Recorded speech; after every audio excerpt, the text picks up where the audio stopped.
Hello, my friends. We are going to paint a cozy autumn sweater today. I'm going to start by showing you some practice sweaters that I did, just playing with different colors and patterns and whether or not I want lettering, that sort of thing. So, what's your opinion? Which one do you like best? I kind of like this for maybe a Christmas sweater idea, although it's perfect in the fall too. I'm leaning towards this. I'm leaning towards a background, just a simple pattern like that. I don't know. Let's just see. Let's just start in. You can let me know if you wish I would have done a different one, or if you wish I would have done a different one, you should do that one. I'm going to start with an orange. I'm going right in with paint. If you're more comfortable to sketch it in first, I think you should do that. And I'm going to it's going to look like we're doing kind of a loose rectangle to start with. You know, just kind of the shape of the sweater. This does not have to be perfect by any means. I'm adding a bunch of water to it here. I want this to be really wet to start with because I'm going to kind of play with adding to darker colors that will blend with the lighter colors. This paper is so much different than my practice sheets because it's just more textured, it's thicker, it's 100% cotton, the other ones weren't, or aren't, they still aren't. And yeah, so this is just absorbing the water differently. The colors are going to blend differently. So we're going to just kind of start with this basic body of the sweater.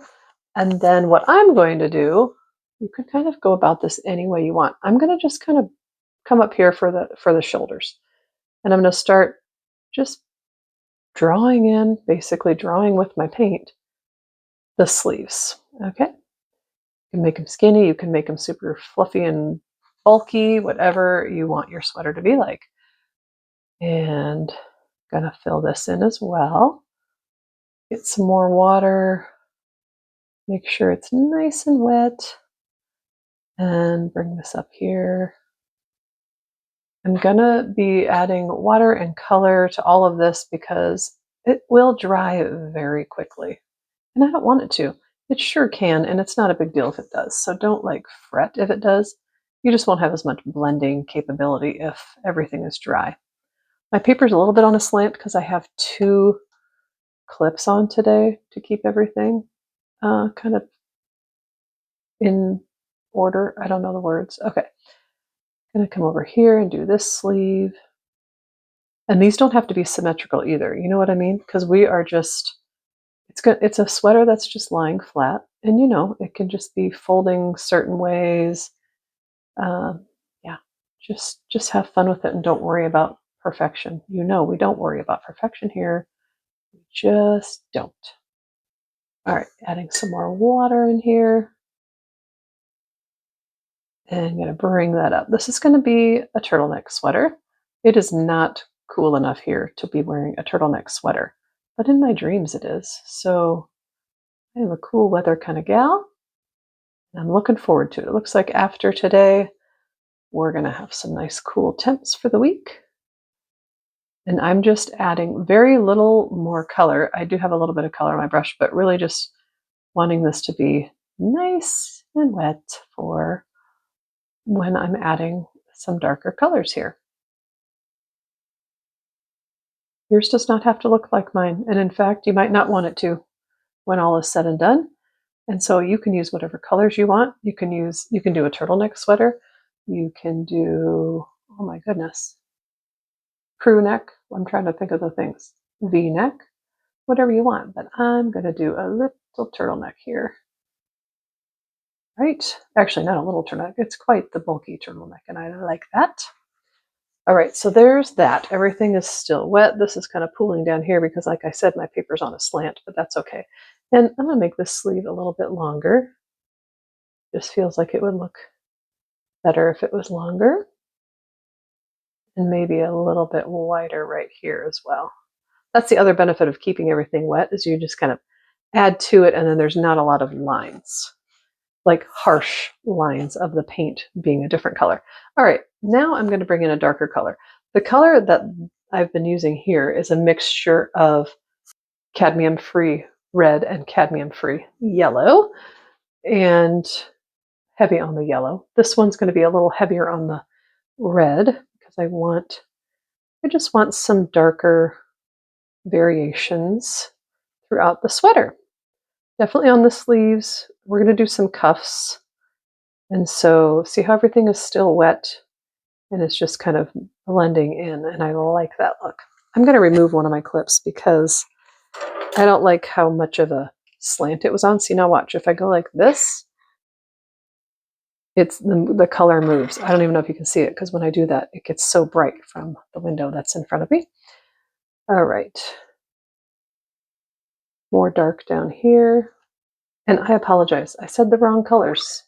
It is a mixture of cadmium-free red and yellow ochre.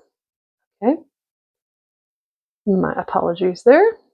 And then I want our turtleneck to have some darker colors in it as well.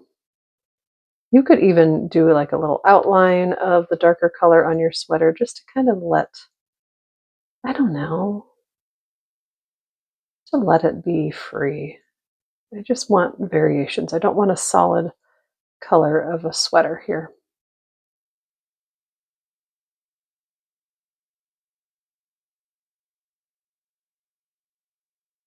I feel like it's looking a lot brighter on camera than it is in person, but that's just going to have to be the way it is. Plus, your screen looks different than mine, you know. Just play with the colors until you like them, okay?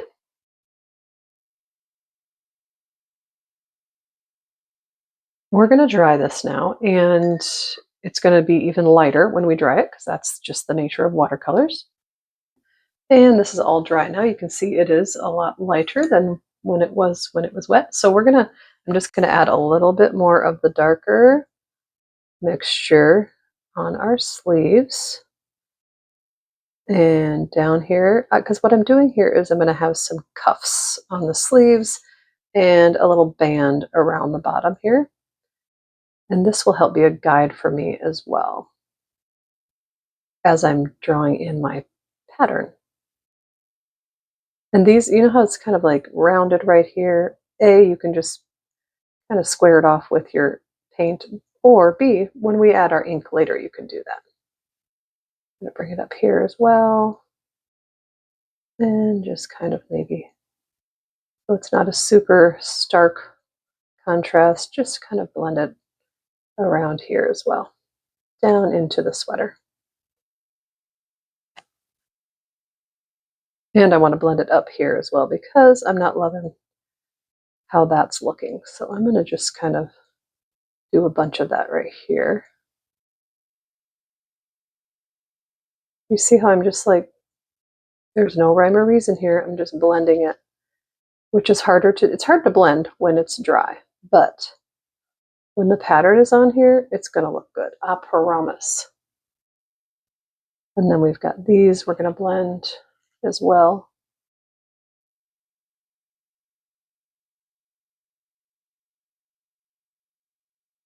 Just play with it.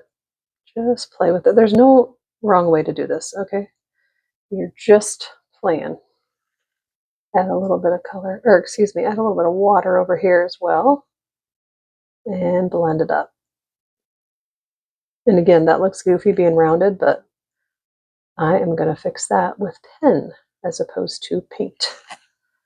All right, we're going to let this dry. Okay, this is all dry now. You've got some options here. You can just come in with your pens now and add your details. I am going to do my details mostly in paint and then pens, but I'm going to start with a quite small little nib here. This is a 005 black micron. I'm coming in to just put in the cuffs of my sleeves and the band around the bottom of our sweater. These are just acting as guides for me because I don't want my pattern to go into the cuffs and the band. So let's just, you can see, hello, not being precise whatsoever. I could go up here and do it up here as well. I'm going to kind of round off our turtleneck Is it called a turtleneck like everywhere in the world or just the United States? I know sweaters are called jumpers in other parts of the world. I don't know where, but I've heard that. Okay. So that's good. That'll help me stay within the sweater itself and not the cuffs or the band or the turtleneck. All right, I have mixed together Cadfree Red, Yellow Ochre, and Burnt Sienna for my details. Again, this is a size 2 brush. You could even go smaller if you want, but you know, it's a little scary going in with paint because you don't have as much control. However, I am doing my best to let go of the control and just go in with my paint. But absolutely no shame if you go in with pencil first. Some people say, oh no, shouldn't use pencil because then you use it as a crutch. You should just be free. Well, if you like being free with paint, then be free with paint. If you like being precise with paint, then be precise with your pencil and pens or whatever you want. All right, got our center line there. And then we're going to do one on either side of that. These are not going to be symmetrical, guaranteed, because I am a human who is not perfect. But I do love wonky. I'm also going to go over these again with, and also I'm not lining them up. You can be more careful and take more time to line them up. But I don't know what I was saying. Yeah, I'm going to go over these because I'll want them to be a little bit darker. Of course, they'll dry lighter. And even if they didn't dry lighter, I want them a little darker than what they are right now. And our last line here on the main part of the sweater.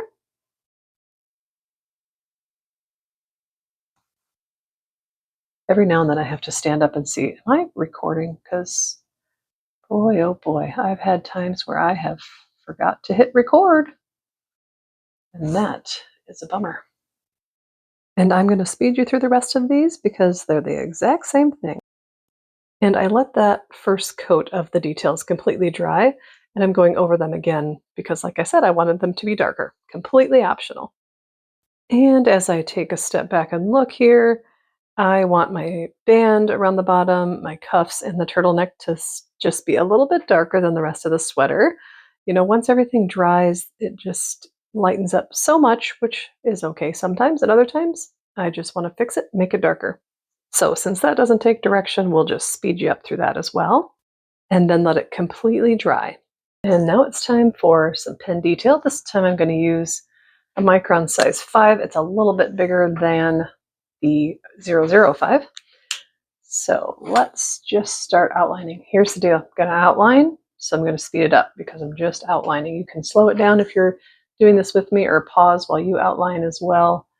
Let's see, I'm just scratching my lines down the sweater. Okay, now I'll speed it up.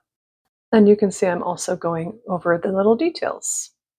And I thought I was done until I looked and saw, oh, I never went over the details in that first kind of string of leaves or whatever they might be. So we're just going to go over those again. It's amazing when I take a step back, sometimes the details that I miss the first time, but it's all good. Okay, now since I'm done with my black pen details, I've decided I'm going to add a little bit of white as well. So I'm using my Jelly Roll size 10, and this one I'm not going to go over everything. You can see I'm just kind of dabbing it in here and there, just for some highlights, some variation of color. I like the contrast of the white with these like darker oranges, and then our background is going to be darker as well. So I like this touch of white in there. Also adding some touches of white in the cuffs and the turtleneck and the band. And then I'm just going to kind of put it throughout the sweater as well. And you can see it's kind of just a scribble. These gel pens, sometimes it's frustrating if they don't glide smoothly, but I kind of like it in this case because I just want a very subtle hint of the white. I'm putting some water. Let me just get a little color in there so you can kind of see.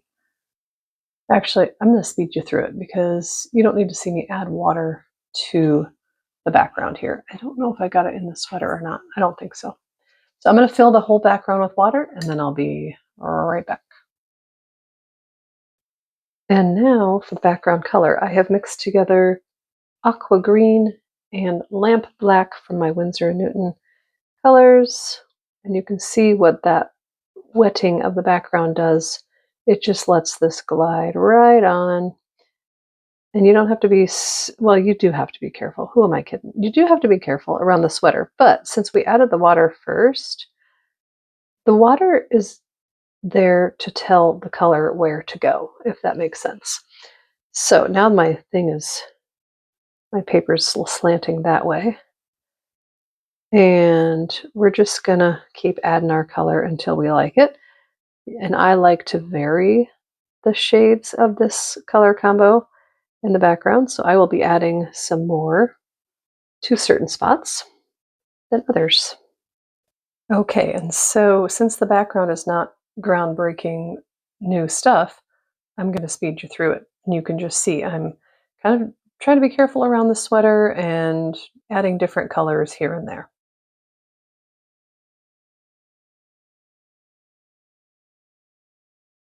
Now we will completely dry it.